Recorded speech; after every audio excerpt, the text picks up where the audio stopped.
یہاں سب سے پہلا اور بنیادی سوال یہ اٹھتا ہے کہ ہم سیدہ کو کیوں پہچانیں، ہم شہزادی کی معرفت کو کیوں حاصل کریں۔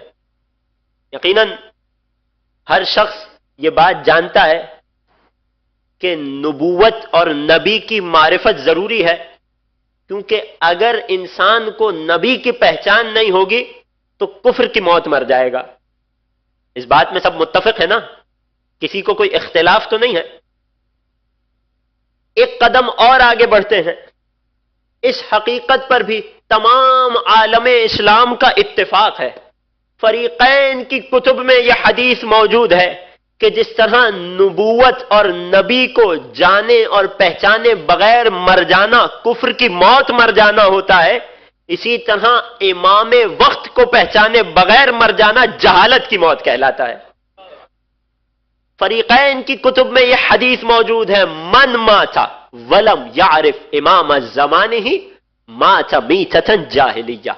ارے جو اپنے وقت کے امام کو پہچانے بغیر، اس کی معرفت حاصل کرے بغیر اس دنیا سے چلا جائے تو جہالت کی موت مر گیا۔ یہاں تک میرے ساتھ آ گئے؟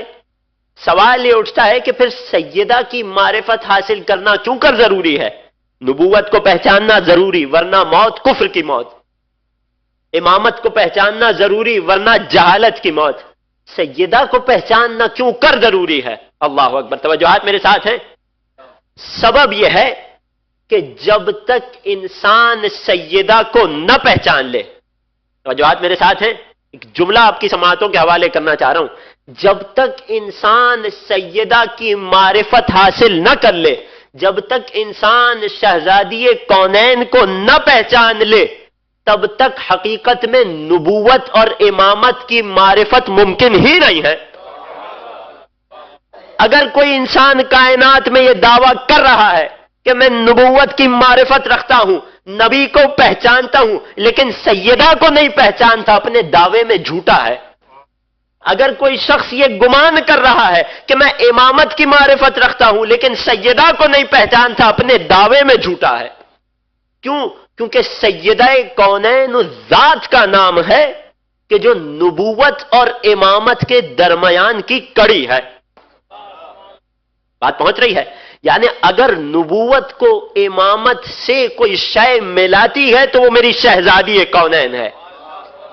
لہذا جب تک میری بیوی کی معرفت حاصل نہ ہو جائے تب تک نہ عقیدہ نبوت کمال پر پہنچ سکتا ہے، نہ عقیدہ امامت مکمل ہو سکتا ہے۔ اور اسی حقیقت کی طرف حدیث قدسی نے بھی اشارہ کیا، یا محمد لولاک لما خلقت الافلاک، اے میرے پیارے حبیب اگر آپ نہ ہوتے تو میں آسمانوں کو خلق نہ کرتا، یعنی کائنات کو نہ بناتا۔ اے خدا بات واضح ہے۔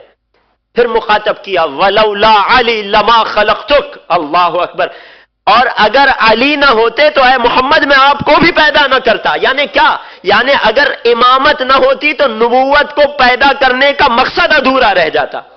میرے ساتھ متوجہ ہے؟ مگر حدیث قدسی یہاں نہ رکی، ایک جملہ اور آگے بڑھا، وَلَوْلَا فَاطِمَةَ لَمَا خَلَقْتُكُمَا، اور اگر فاطمہ کا وجود مبارک نہ ہوتا تو اے محمد نہ آپ کو پیدا کرتا نہ آپ کے وسیع علی کو پیدا کرتا۔ یا علی